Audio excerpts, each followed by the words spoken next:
Hello everyone, welcome back to my channel.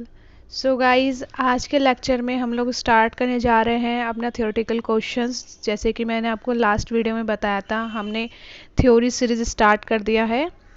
तो आज हम फर्स्ट क्वेश्चन लेते हैं। जैसे कि फर्स्ट क्वेश्चन था हमारा profit maximization versus wealth maximization. तो एग्ज़ाम पॉइंट ऑफ व्यू से क्वेश्चन इंपॉर्टेंट है, एग्ज़ाम में बहुत बार क्वेश्चन रिपीट हुआ है। तो हम स्टार्ट करते हैं। तो जैसे आपको नाम से समझ आ रहा है, प्रॉफिट मैक्सिमाइजेशन है हेल्थ मैक्सिमाइजेशन।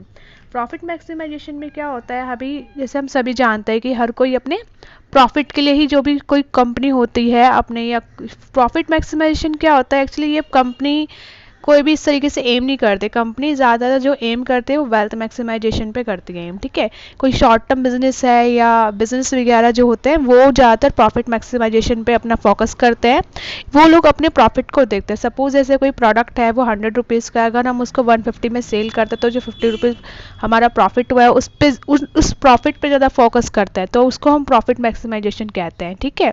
ये जो होता है, ये जो एक प्रोसेस एक तरीके का प्रॉफिट मैक्सिमाइजेशन, जो कि एक कंपनी इज़ कैपेबल होती है ऑफ इंक्रीजिंग अर्निंग कैपेसिटी, मतलब अर्निंग कैपेसिटी बढ़ाने के लिए कैपेबल होती है कोई भी बिजनेस, ठीक है।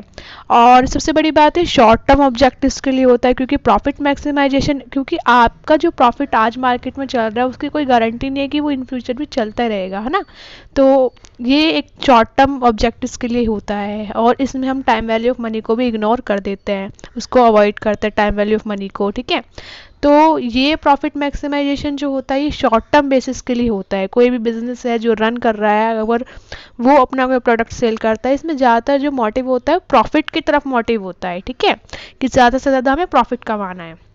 उसमें प्रोडक्ट की क्वालिटी पे कंसर्न नहीं करते हैं कि हमारा प्रोडक्ट कैसा है, आगे उसकी मार्केट में वैल्यू बनी रहे, हमारा बिजनेस लॉन्ग लास्टिंग रहे, रन करता रहे, उसकी कंसिस्टेंसी हो, इसमें हम इन चीज़ों पे फोकस नहीं करते हैं, ठीक है। प्रॉफिट मैक्सिमाइजेशन मतलब ज़्यादा से ज़्यादा प्रॉफिट कमाना, ये शॉर्ट टर्म के लिए होता है। ये मतलब इसीलिए है कि it is necessary for survival and growth of the enterprise, मतलब कि हमारा जो बिजनेस है, ये जो एंटरप्राइज है, वो उसकी ग्रोथ के लिए होता है। क्योंकि अगर प्रॉफिट ही नहीं होगा तो फिर तो कुछ भी नहीं हो पाएगा ना, ग्रोथ नहीं होगा। ये इस पे फोकस करता है, ठीक है। अब बात करते हैं वेल्थ मैक्सिमाइजेशन की। गाइस, वेल्थ मैक्सिमाइजेशन जो है ये वो है जो कंपनी जिस पे फोकस करती है। मीन्स आज जैसे कि जोमेटो है, स्विगी है, ये वेल्थ मैक्सिमाइजेशन पे फोकस करता है कि एक बार मार्केट में अपनी वैल्यू बना लो और उसके बाद तो हम प्रॉफिट तो अर्न कर ही लेंगे लॉन्ग टर्म। ये लॉन्ग टर्म के लिए होता है, ठीक है। जैसे ये मैं अगर सिंपल वर्ड्स में कहूँ तो ये सुपीरियर अप्रोच है, ठीक है। प्रॉफिट मैक्सिमाइजेशन से सुपीरियर अप्रोच है वेल्थ मैक्सिमाइजेशन, ठीक है। तो वेल्थ मैक्सिमाइजेशन में क्या होता है, ये लॉन्ग टर्म होता है। देखो मैंने बताया आपको, इसमें जो हम फोकस करते हैं, जो कंपनी या बिजनेस होते हैं वो जो फोकस करते हैं वो इस पे फोकस करते हैं कि हम अपनी मार्केट में ज़्यादा अपने स्टॉक की वैल्यू बनाए रखें, मतलब कंसिस्टेंसी रहे हमारे प्रोडक्ट को लेके। ऐसा ना हो उसकी आज तो वैल्यू है फिर इन फ्यूचर वैल्यू ना रहे, ठीक है। जैसे कि it is ability of a company in increasing the value of its stock, increasing the value of stock, अपने जो स्टॉक है उसको वैल्यू बनाए रखे, कहाँ पे, इन द मार्केट में, ठीक है। लॉन्ग टर्म ऑब्जेक्टिव्स इसके होते हैं वेल्थ मैक्सिमाइजेशन के। ये लॉन्ग फ्यूचर को कंसिडर करता है कि आने वाले टाइम में भी हमारे प्रोडक्ट की या जो भी है उसकी मार्केट वैल्यू बनी रहे, मार्केट में उसकी वैल्यू बनी रहे, कंसिस्टेंसी रहे।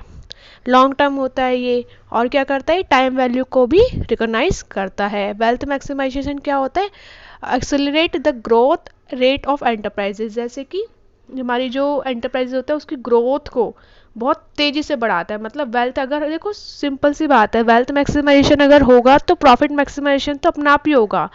वेल्थ आपकी ओवरऑल वेल्थ अगर अच्छी है तो प्रॉफिट तो अपना आप अर्न होगा इन फ्यूचर।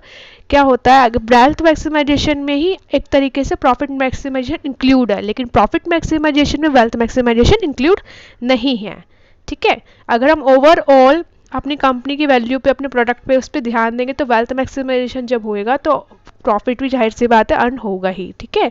तो आजकल जो बड़ी बड़ी कंपनीज हैं या बिजनेस है तो वो सब इसी पे फोकस करते हैं, ठीक है, कि एक बार मार्केट में हमारे जो प्रोडक्ट है उसकी वैल्यू बन जाए, उसकी वैल्यू ऐसी की ऐसी रहे, कंसिस्टेंसी रहे, रनिंग करता रहे बिजनेस या फिर कंपनी, तो वो इस पे फोकस करता है, ओवरऑल वैल्यू पे फोकस करते हैं, ठीक है। जैसे मैंने अभी बोला कि ये क्या है, एक सुपीरियर अप्रोच है, प्रॉफिट मैक्सिमाइजेशन से सुपीरियर होता है ये, ठीक है। और आगे देखते हैं, मैं थोड़ा सा इसका थ्योरी में आपको रीड करके भी दिखा देती हूँ, क्योंकि पेपर में जो आएगा उसमें हमें अच्छा खासा लिखना होगा तो आप अच्छे से लिख पाएँ। जैसे मैंने अभी बताया है कि जो वेल्थ मैक्सिमाइजेशन वो किस पे फोकस करता है, is focus on increasing the overall value of the business entity over a time, कि ओवरऑल वैल्यू पे ये फोकस करता है, overall value of the business entity over the time, ठीक है।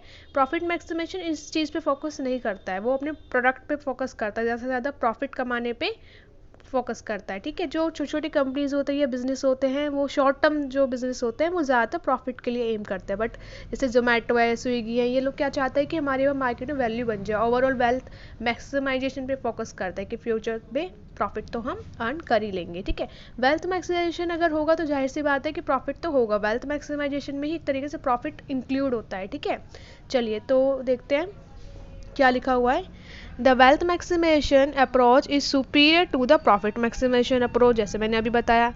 इट हैज़ फ्लोइंग एडवांटेजेस, इसके कुछ फ़ायदे हैं, जैसे कि फर्स्ट है, it uses cash flows instead of accounting profit, profit के बेहाफ को, मतलब प्रॉफिट को नहीं इंक्लूड करता, एक तरीके से कैश फ्लोज के ऊपर ज़्यादा फोकस करता है, जैसे which avoids the ambiguity regarding the exact meaning of the term profit, profit को एक तरीके से ये उसको अवॉइड करता है, मतलब प्रॉफिट के ऊपर ज़्यादा फोकस नहीं करता है। सेकंड है, it gives due importance to the time value of money, time value of money पे बहुत ज़्यादा फोकस करता है, रिकग्नाइज रहता है टाइम वैल्यू ऑफ मनी, लेकिन अगर प्रॉफिट मैक्सिमाइजेशन में ये टाइम वैल्यू ऑफ मनी को इग्नोर करते हैं, ठीक है।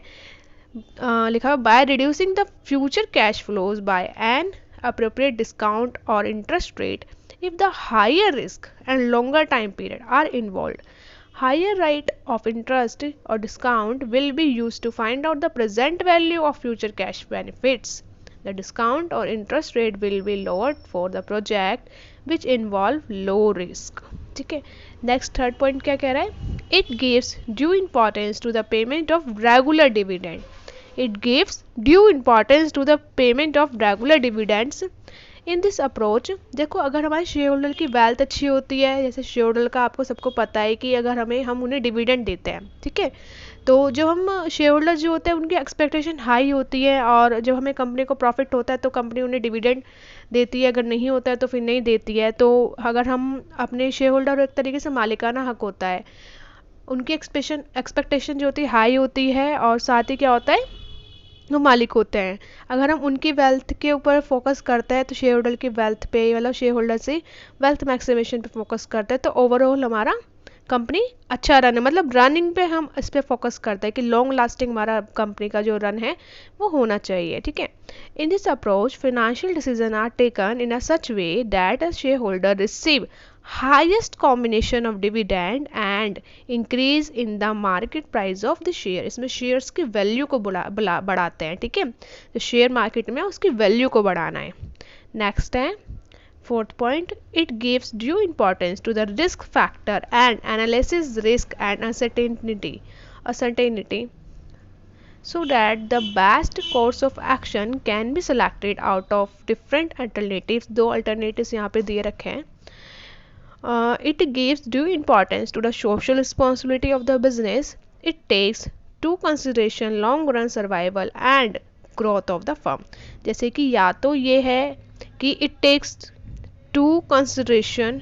into consideration long run survival, जैसे कि वेल्थ मैक्सिमाइजेशन में क्या होता है, लॉन्ग रन सर्वाइवल, बिजनेस जो है वो, जो कंपनी है वो लॉन्ग रन तक सर्वाइव कर सके, ठीक है। ग्रोथ ऑफ द फर्म की ग्रोथ होती रहे, उसमें कंसिस्टेंसी हमारी बनी रहे, इस पे फोकस करते हैं। तो ये टॉपिक था, इजी सा है, आसान है, आप एग्ज़ाम में आसानी से लिख सकते हैं कि जो ये अप्रोच होती है ये ज़्यादातर क्या होता है, यूनिवर्सली एक्सेप्टेड होती है, इज़ एन अप्रोप्रिएट क्राइटेरिया होता है, ठीक है, फाइनेंशियल डिसीजंस के लिए, जो कि रिमूव कर देता है सारी लिमिटेशन को जो प्रॉफिट मैक्सिमाइजेशन में होती हैं, ठीक है। और ये है, इसको हम, it is also known as NPV, इसे हम एनपीवी कह सकते हैं, क्योंकि प्रॉफिट मैक्सिमाइजेशन तो नहीं है इसमें, हम वेल्थ मैक्सिमाइजेशन करेंगे तो इसको हम एनपीवी बोल सकते हैं, एनपीवी मैक्सिमाइजेशन अप्रोच। और इसमें अप्रोच में हम ज़्यादातर worth of an assets is measure करते हैं in a terms of benefit receive from its useless the cost of its acquisitions को, ठीक है। और इसमें हम बेनिफिट्स वगैरह पे ज़्यादा फोकस करते हैं। Benefits are measure in terms of cash flow receive from its use rather than the according to profit, मतलब अकाउंटिंग प्रॉफिट पे हम ज़्यादा फोकस नहीं करते हैं। ओके, तो ये टॉपिक था आज का। होपफुली आपको समझ आ गया होगा, और अगर नहीं समझ आया तो आप एक बार वीडियो को दोबारा से सुन सकते हैं, इसे पॉज करके देख सकते हैं, रीड कर सकते हैं। ओके, तो नेक्स्ट लेक्चर से स्टार्ट करेंगे नया क्वेश्चन एक। तब तक के लिए bye, have a nice day.